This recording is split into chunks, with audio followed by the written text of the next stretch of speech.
I come up there. There we go. Preparing to go live. No, Paul, you may not leave this meeting. You're part of why we're here. Anyway, ladies and gentlemen, boys and girls, while the button pushing is going to show up very closely, and he's off camera. There we go. What a way to start. Ladies and gentlemen, boys and girls, brothers and sisters of the tribe, welcome to a Syndicate Talks Season 3 Business Coaches. I am your host, Mitch Camage, and Syndicate Talks. What is this and why is this so important? Quite frankly, we started a Syndicate Talks, and we're all the way in the middle of Season 3 right now, at the beginning of when COVID and the pandemic started March. A year and a half ago right now, 21 months ago that we came into. Syndicate Talks started for two very important reasons. One, to create an environment where the syndicate members can educate each other on the stuff that they are experts at as well. Free business education. And number two, to make those resources readily available. Where? Right here or right here in the glowing box. Every episode of Syndicate Talks is available for free on YouTube under our playlist with each season.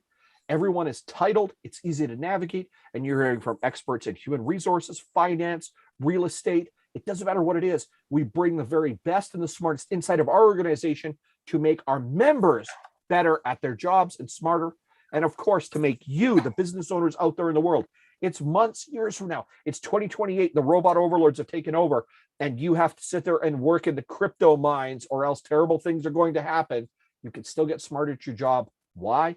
Because we have brought this education and information to you free of charge.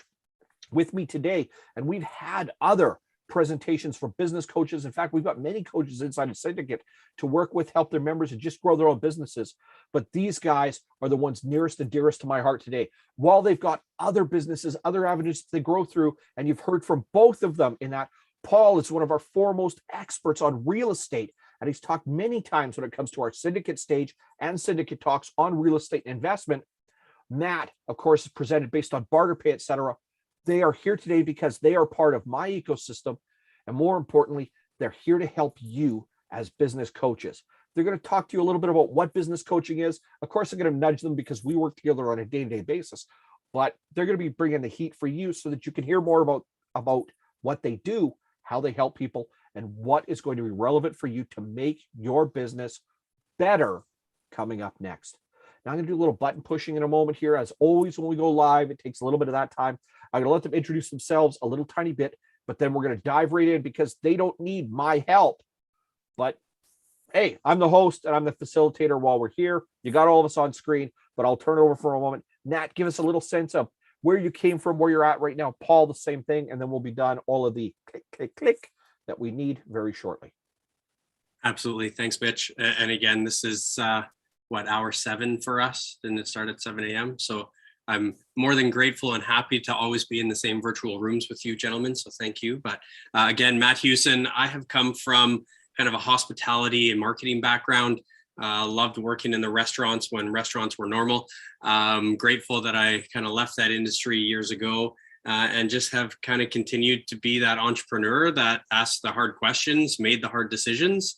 A lot of the time I won, so I'm grateful for that. Some of the times I lost, but I took note and made sure that I asked better questions the next time. So I'm grateful because there's a platform and a process here with Mitch and through Mitch Camage Coaching that I've been able to, build upon and build with, and I'm learning as I go as well. But we're learning from the best in the business. So Mitch, thanks very much. Appreciate it. And now you're on mute. Muting. There we go. I'm muted. I'm Paul Volkowski, business coach with MCC. Background is in banking and real estate investing.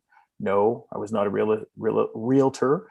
Actually investing in properties, anything from buying, holding, renting out, flipping, building commercials. So I've been doing that for quite a while. Got out of that.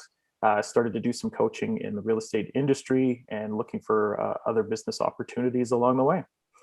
And I have landed here with Mitch and Matt as one of the business coaches, and so happy to be here and to help share not only my knowledge, but knowledge with these guys to business owners around the world. One more little bit of clicking and button pushing. And we are good to go. All right. That link is there. This link is there. We are set up. We are live to go. I'm going to go to the actual live feed here so I can monitor it in the back end in case people pop up and want to start asking questions, do that sort of stuff over here. Hey, Syndicate family, you're going to see the link is just cropped up inside our Syndicate family chat. Like always, we are live and in charge right now. Paul and Matt in the house. Mitch Cammage Coaching, of course, my business, one of my many businesses. Syndicate, one of the other ones. This is a blend of both of those. Paul and Matt came onto that business from a very important spot. Background expertise, willingness to learn, but more importantly, they are fundamental experts in certain areas of business that are truly building blocks and native to what success breeds in business. Because of that, the last 10 months inside of a pandemic, and you want to talk about learning curve, we're in nuclear winter for business. We are in the wasteland. We're in the best two of us scenario you possibly could in business, which means the people that you got around you, the resources that you can scavenge, scrap together, etc., is what's going to really make or break whether you just survive it or able to eat tomorrow. People are like, I made lots of money in business. No, you didn't. Nobody made a lot of money in the last year or 2 years.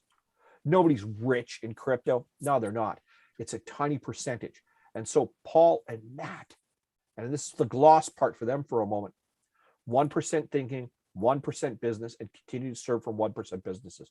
So guys, between the both of you, what has been your experience over the last year coming into the field of coaching? But more importantly, what's been your experience working with business owners, talking to them on a regular basis? Because while our clients are MCC or Mitch Cammage Coaching clients, they're very much your clients as well. You hear from them uniquely about their experiences. You experience your own, obviously, feelings, natural environment. You're going through your own experience of being a business owner, a business leader, a business voice, and just being able to help these people navigate. What has the last 10 months been for you like working with people and giving them insight and suggestions in an environment where some days maybe we don't have all the answers? Well, and Paul, if I may, I'll start. I would say, Mitch, yes, they've realized that they don't have all the answers. We've spoke about how prosperous Alberta has been for so many years that business owners didn't need to be business owners. They simply just needed to open up a business and they made money. And we were all sleeping on beds of it for quite some time. Fast forward 2009, 2010, obviously soft economy, soft oil and gas. Now we needed to start to refine the way that we did it. And we actually needed to know what cost of goods was and our cash flow. And now even more so, they're just grinding it out, right? Like we're back to the basics of just getting in the trenches as a small, medium-sized business and just getting to work. Know who your customer is, know what they want, ask those questions and listen, and then provide them. So it's been an interesting journey because I wish I had someone like you, Mitch, or, a team like us back when I was starting my journey as an entrepreneur. Because again, confidence in your early 20s is most likely high, because I know it was for me, and I needed to ask better questions, or more importantly, just have somebody to say, hey, you know what? I don't know this. What should I do here? And that's something that is key right now for us. And it's exciting. If I don't have the answer, one of you guys do. And if we don't collectively, we know where to get it because we're pretty smart and we have some tremendous resources. So I'm excited that that's been kind of my journey into this. But I'm even more excited to kind of grow, foster, and gain even more knowledge and expertise, through the next coming years. Yeah, for me, over the year, I think, three things come to mind: change, adaption, and application. It's a big punch in the face of, doing business a certain way and then having everything basically upside down.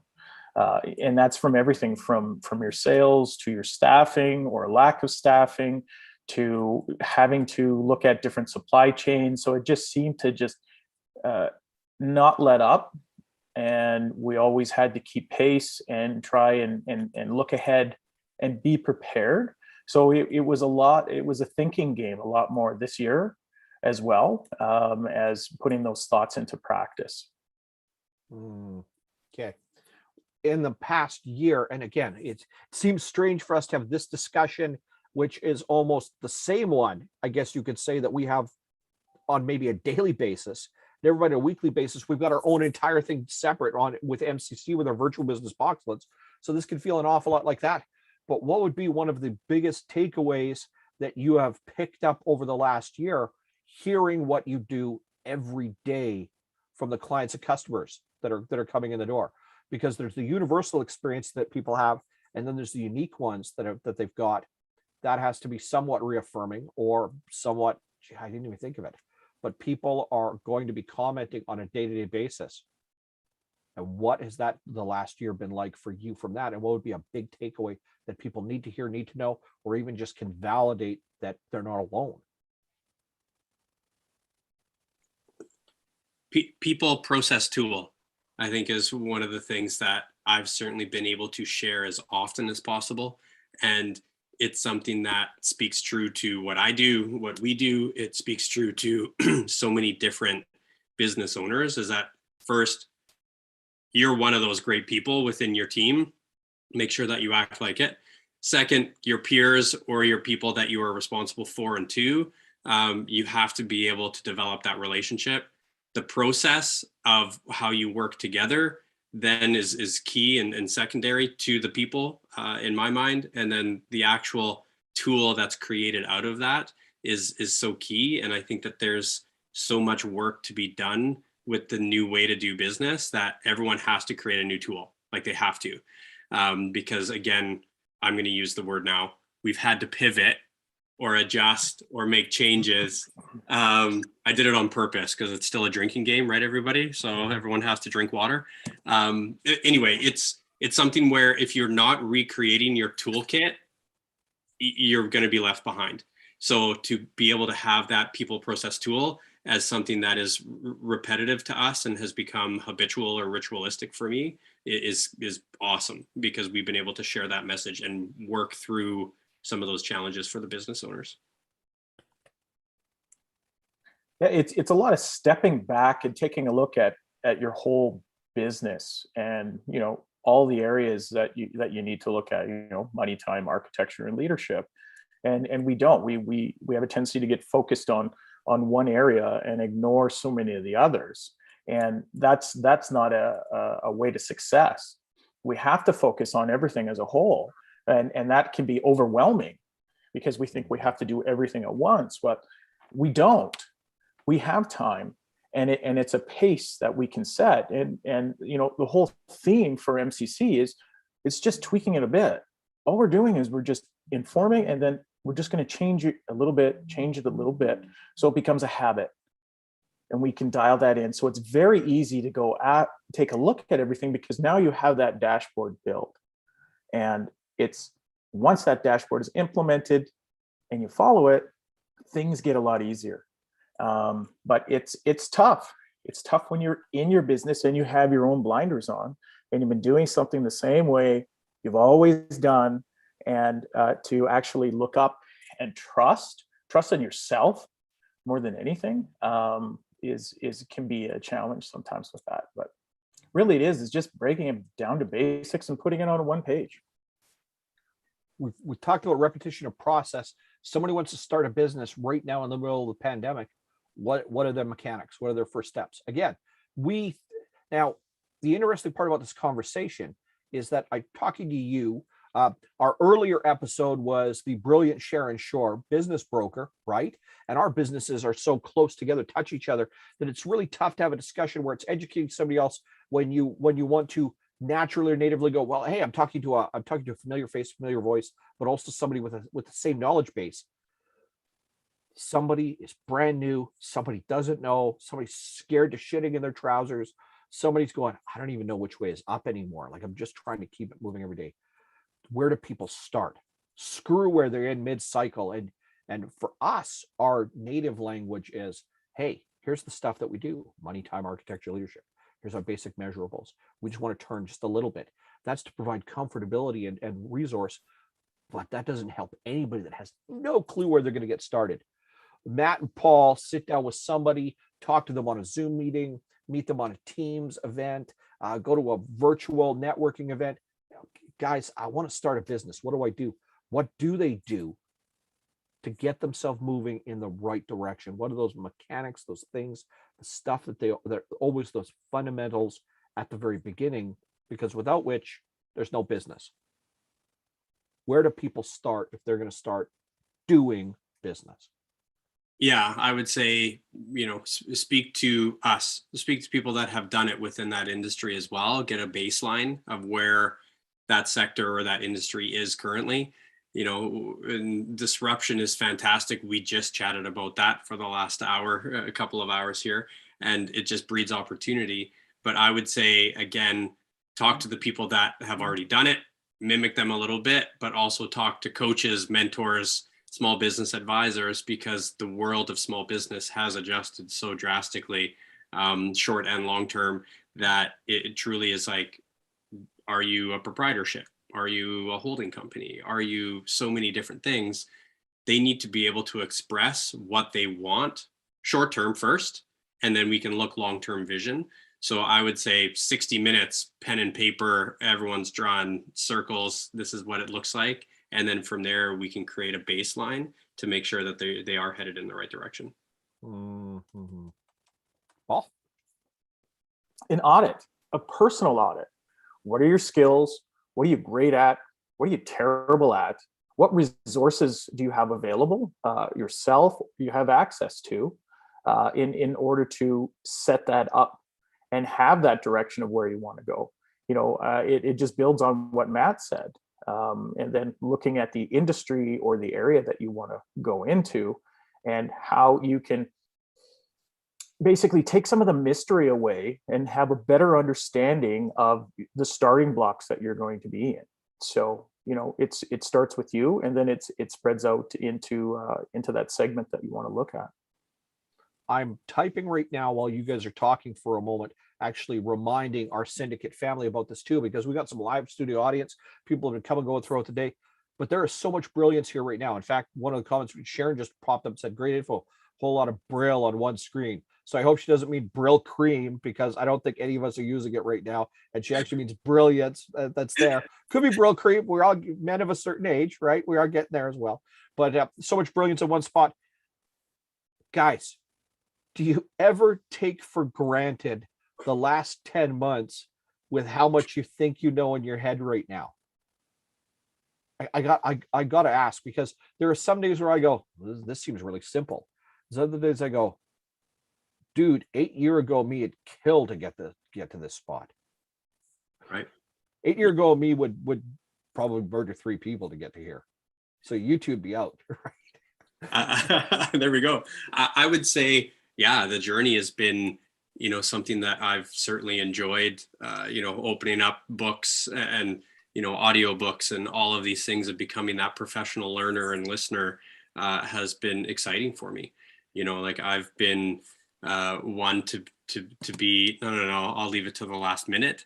And like Paul had mentioned earlier today, it allows me now to make sure that I have my people process tool in line, so that as we're sharing some of our knowledge, or at least as an outsider, our lens looks different, right? And that's been what really excites me, is that being in that business, even if it was your passion, typically over time it becomes work.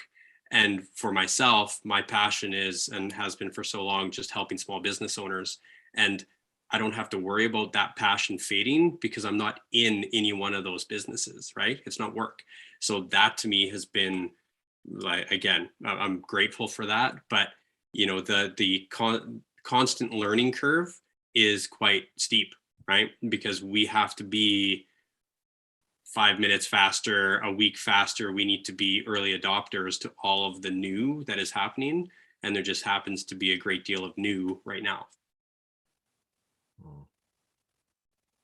I think the big thing is being so excited and want to see that progression and want to see that business grow and want to see that person succeed.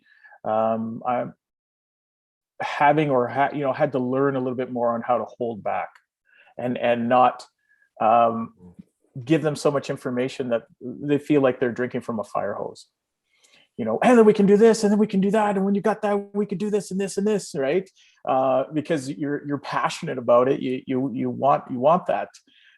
So it's being able to control myself and go, we've got a plan, but let's do this task this week, or let's do these 2 tasks this week, and build on it, rather than do the rapid fire approach on that side. So that's the last 10 months for me has been a growth that wise, is to be excited and passionate about it, but not to overwhelm with work or things to do. We've got language inside of our own team. Broker of certainty. Broker of certainty. Boys, what does that mean to you? Right? This can be a takeoff of the question I just asked. This could be a takeaway from somewhere else. But in a disruptive market, in nuclear winter, that language is there. And yeah, I'm baiting the conversation a little bit, maybe to go a certain direction. But that has been something that's been more important for you. I mean, we've all adopted Savage in Business, but Savage in Business has been the language I've carried for me in particular for a long time in business. Broker certainty resonated. So what does it mean to be a broker of certainty? Yeah, and I'll smirk every time you say that, because to me that is like what I put on the business card, right? So it's just outside of what we are currently going through worldwide. We were very uncertain for much longer here in Alberta, and again, it was just about where is industry going, what are we going to be able to maintain, sustain, and for many years it was about survival, not thrival. Right? So you have to learn to survive rather than thrive. But I feel providing that, hey, you know what? I am that outsider looking in. I'm the fresh set of eyes, and you need that. And for me, coming from the background that I came from, walking into any business, I automatically look up, down, side to side, and it's like the lights being out. Drives me crazy. Right. And then, coming from a restaurant, if there was a light out, it would be like, okay, game over. But that sort of optics is super important because it does provide certainty. Hey, you know what? That light's probably been out for months, and I get it. Not a top priority for you. However, I'm going to remind you of that and hold you accountable. And I think that's been key for that BOC, the broker of certainty, is that it's just accountability for ourselves, for our team, and for our clients.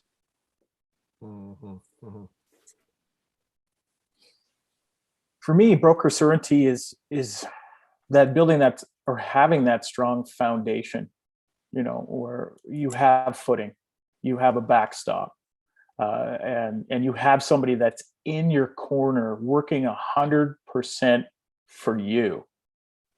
And that can come from, maybe this week is a week of absolute stress, and you need to just vent and get it out.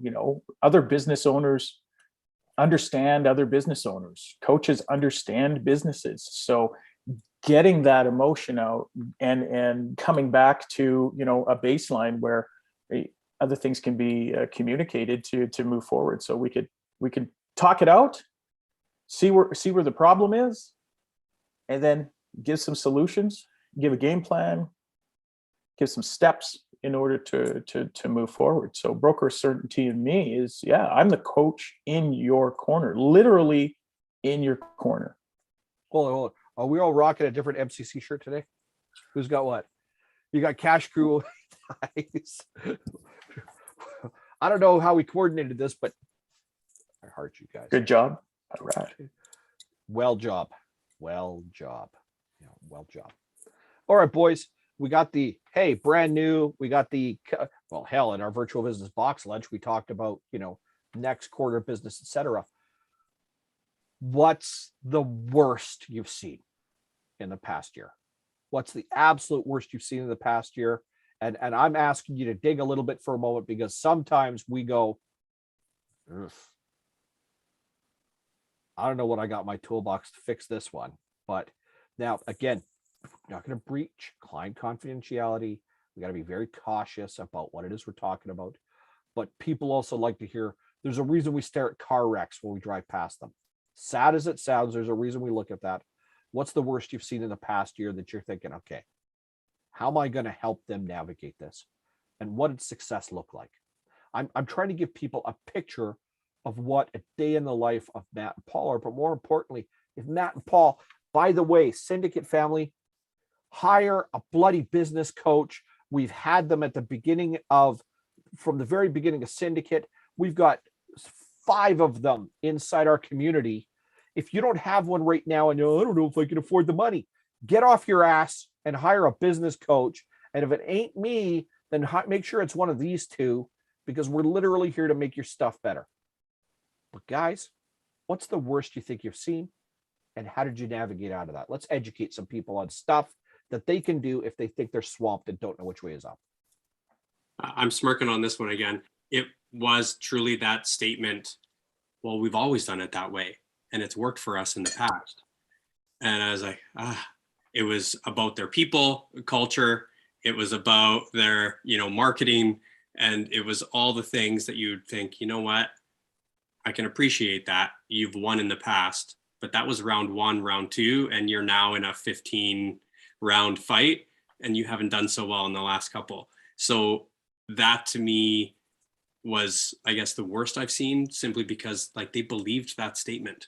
They thought it was a positive, staying tried and true, which, listen, know who you are and stay the course. Yes. But if you're doing the exact same thing in business that you did even 2 years ago, you are going to be left behind. Right. And that's I would say that's a fact. So that to me was alarming. And we sat them down and said, listen, this statement means this to me, and I'm one of your customers. So what can you do to reply to that and what I've just told them? And I simply told them saying, well, listen, I don't want the old X. I want the new X, because I need to be able to get your product at arm's length, because we weren't allowed to actually exchange, right? So all of these things culminated in, multiple months of reprogramming, I guess you would say. And it really just comes down to, if you still say that, you definitely need to talk to us. And if you didn't believe that you needed to make those adjustments in business, then again, it's going to be tough, right? And you have to have belief that a new way is typically the better way. Yeah, I think a lot of what Matt's saying, it's, for me, it's unconscious stubbornness, not understanding or seeing what the result or the cure or the way out of it is, and not moving or allowing themselves to move forward. So it's that stubbornness of not seeing. It's a yeah, but, and I like to say, yeah, but's run in the forest. We're here for a reason, and that reason is your business, and to move you forward. And that's why we don't overwhelm. That's why we do communicate. That's why we do explain. And that's why, holding your hand through the process, because it is new, and it is scary, and it doesn't feel right when we're in those situations. So it's that, really, that subconscious, unconscious stubbornness that is the most challenging. Great Is the statement. Yabbit related to the Yeti? That's That's why we see them running through the trees. I was thinking jackalope, actually. Jackalopes. What are the other mythical beasts? The Yabbit goes right there with the jackalope and the Yeti. Who else is in there with them? Right. Yeah. Paul, are you a monster killer? Is that what we're trying to say? We're killing monsters. Yeah. Nice. Let's go squatching. Let's go squatching. New business line, boys. 2022. Well, it'll be up to 8. It'll be brilliant. It'll be awesome. Fantastic. All right. Bulletproof business. Again, tossing you guys both a softball and a hardball. Bulletproof business. 2022 is coming. Last 10 months, got to throw it out the window, because that's what I also heard you say too. The old ways do not work. Now, there's the old ways. Those work just fine. But the old ways in business do not work anymore. So what's it going to take to build bulletproof business? What are those steps? What are the mechanics? What are the things people got to do?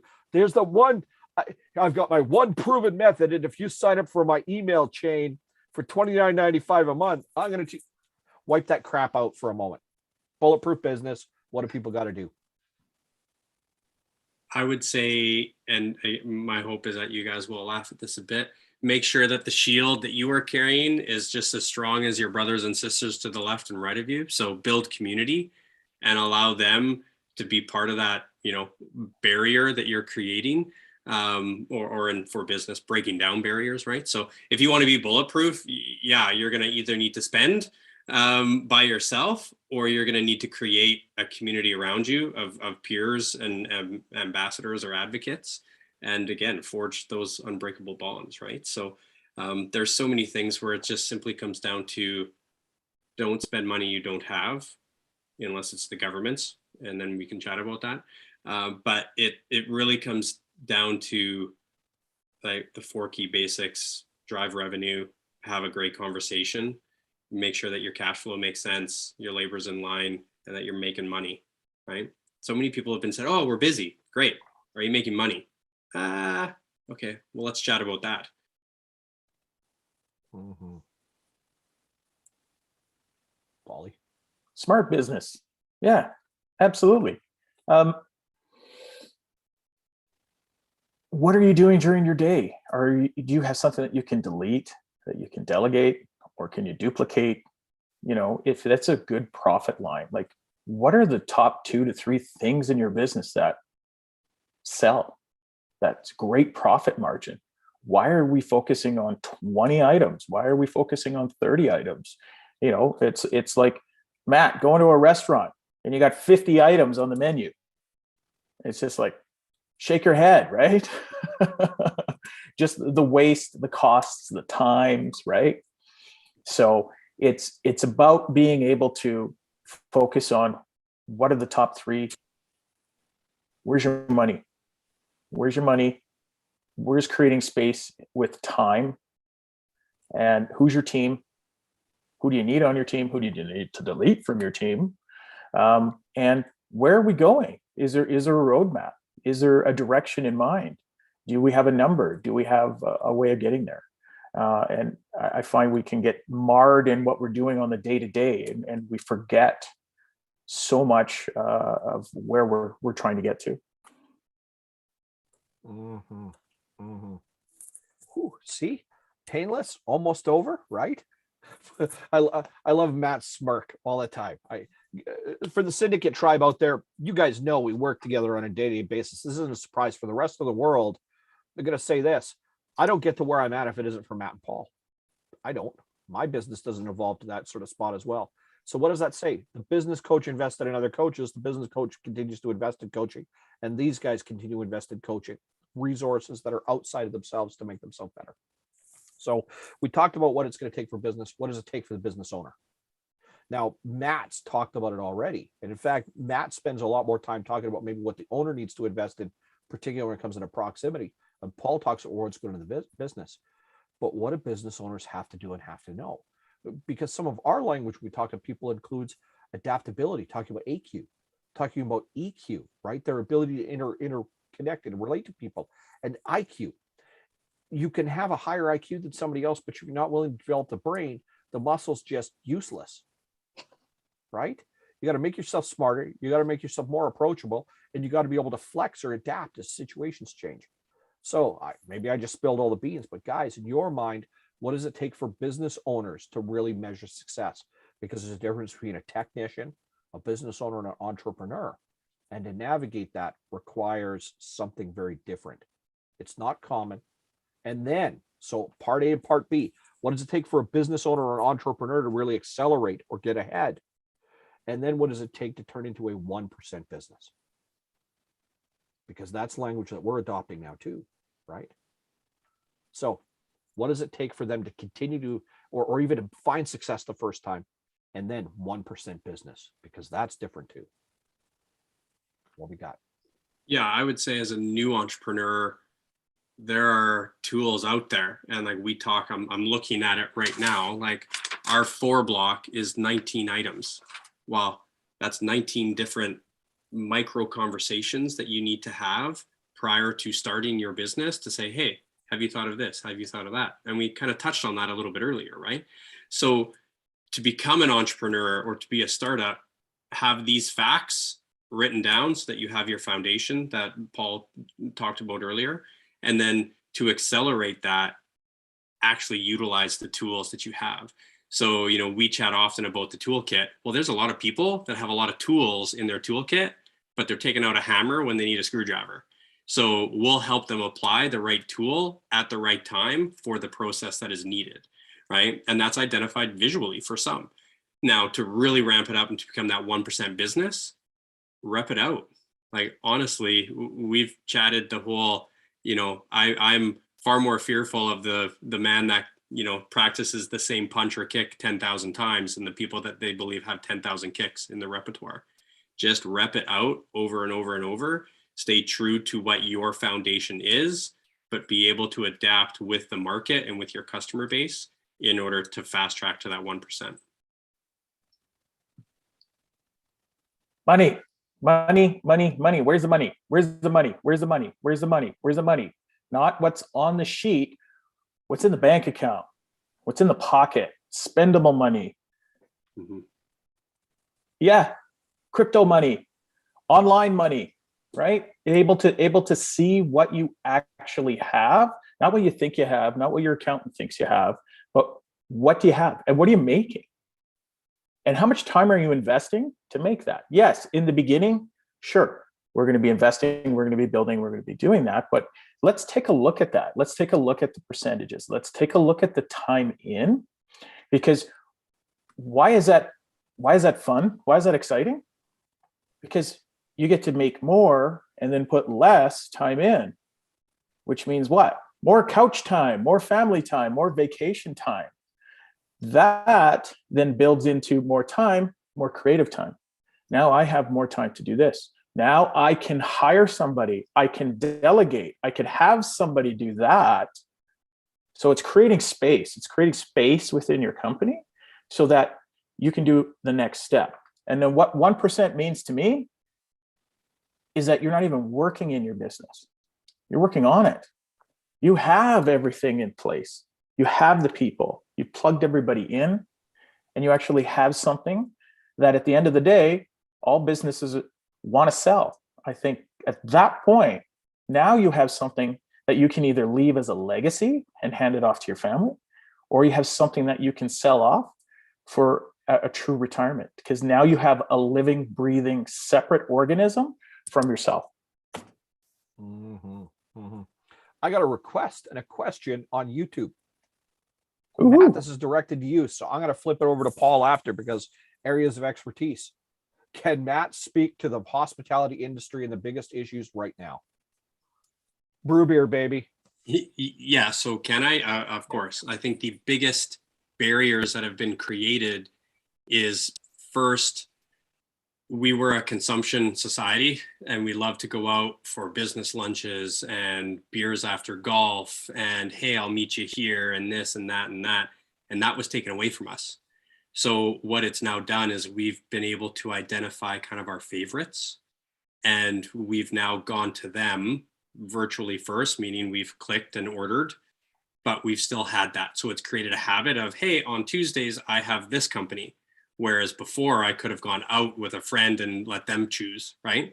So I guess you now need to be top of mind with your customer base, or else you're going to get lost, right? So no longer is there going to be 50 work lunches, right? Or you know, those type of engagements. It's going to be, hey, I'll meet you at this company or this restaurant because we know that we're going to be able to get in and out. So be exactly who you are marketing to, and make sure that you deliver on that promise.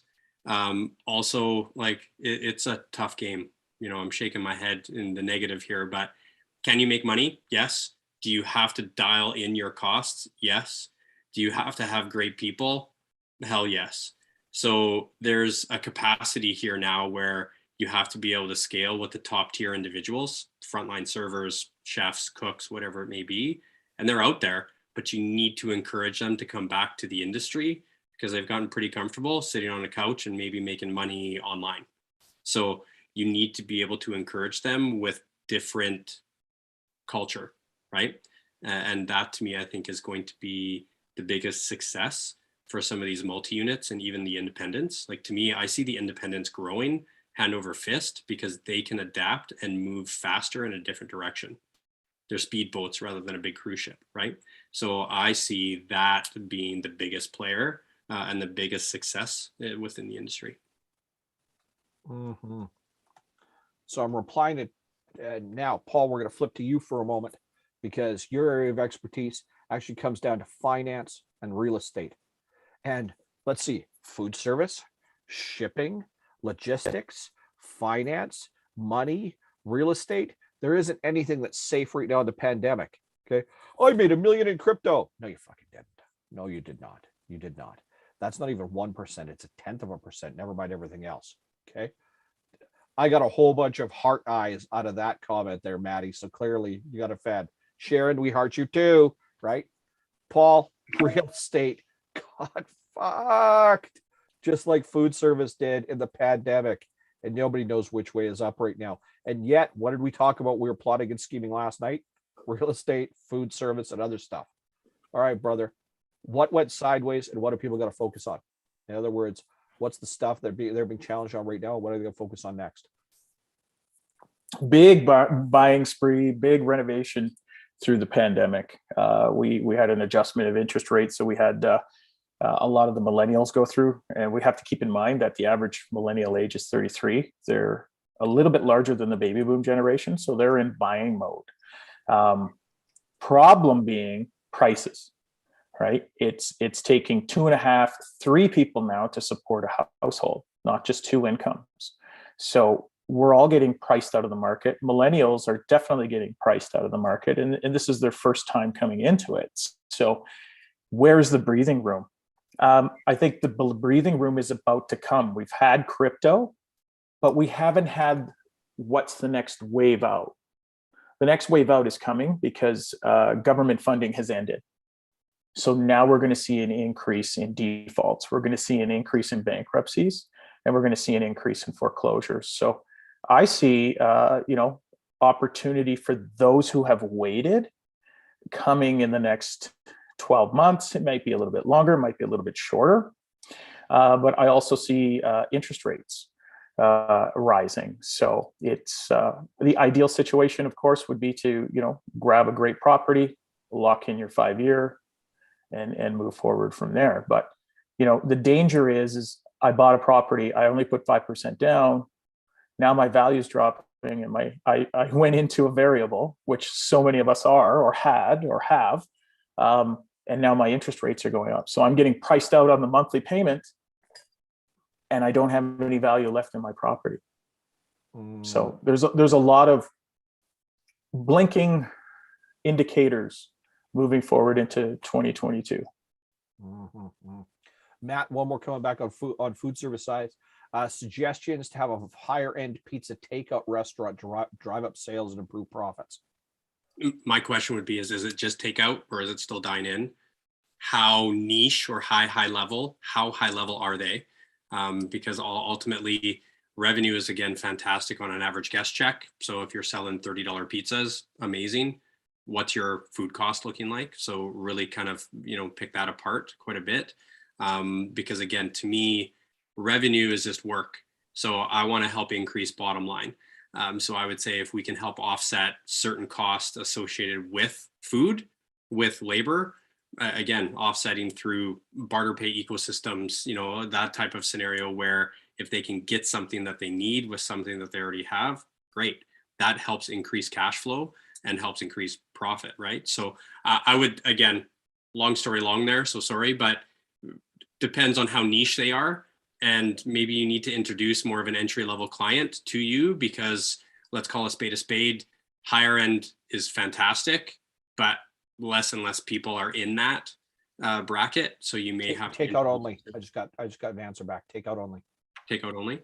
Yeah, I would say develop your own app first and foremost. Don't, give 30% away to the big guys. And again, the availability to have those apps developed are quite price conscious right now, and you'd own that.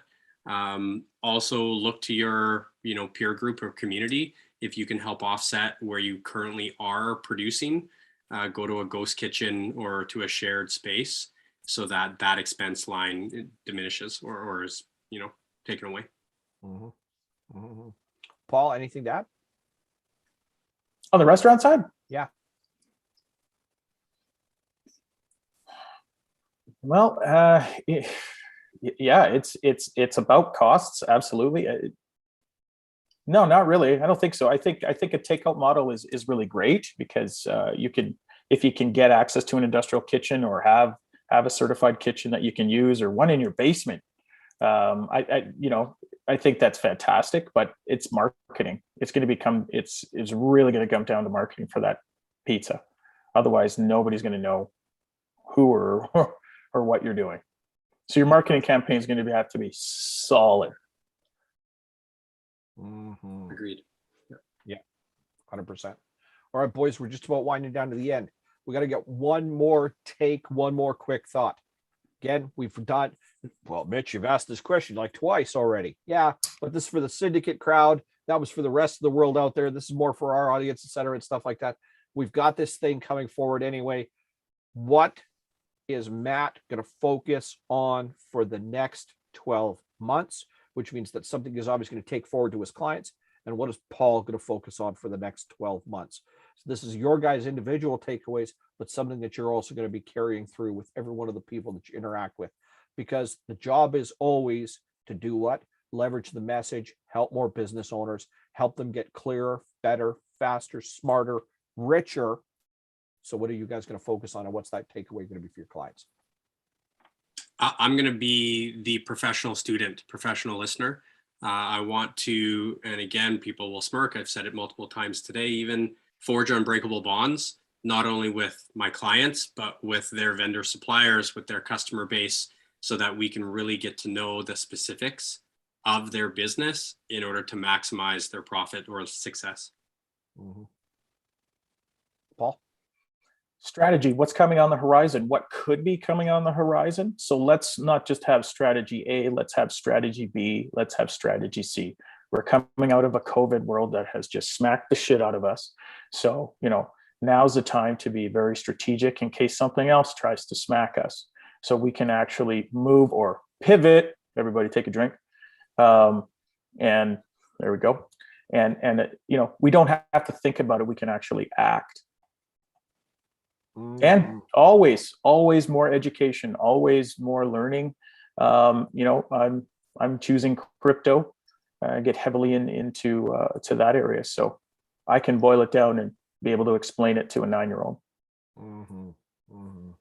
You hit on something really, really important, and that's part of the dialogue that goes into being a coach. Of course, at the end of the day, the ability to explain it to many different levels of people.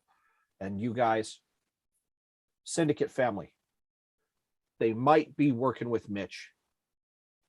These guys are 100% certifiable, brilliant human beings, and their ability to serve, grow, develop, nurture, and care for other people and their business owners has been exceptional.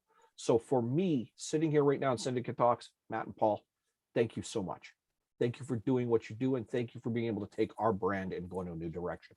Syndicate family as well. Get at them, listen to them, talk to them, ask questions, learn from them, leverage what they've got packed inside their heads. Use them to make you and your business better. On behalf of Matt and Paul today, thank you for joining us on a Syndicate Talks Season 3, what has now been labeled Episode 6, Brokers of Certainty. Matt Hewson, Paul Falkowski, thank you so much for joining us. Check out the previous 5 episodes of Syndicate Talks Season 3 and the other 2 seasons before. We have 40 hours of business education brought to you by the members of Syndicate, making you smarter and better. Watch for Season 1, the book from Syndicate Talks, coming out very soon on Amazon. That's going to go bestseller. It's going to create 15 bestsellers out of that Season 1. Season 2, Season 3 are coming. And of course, Season 4 is already booked. It's something to watch for in the future as well. We've announced it last night. We're announcing it here. Unless something goes sideways, Syndicate Talks is going to be available on Amazon Prime in 2022. So we're finally going to be able to bring it out to the entire world on a platform and in a way that is super cool to be able to share this information. And for you to be able to find us by doing what?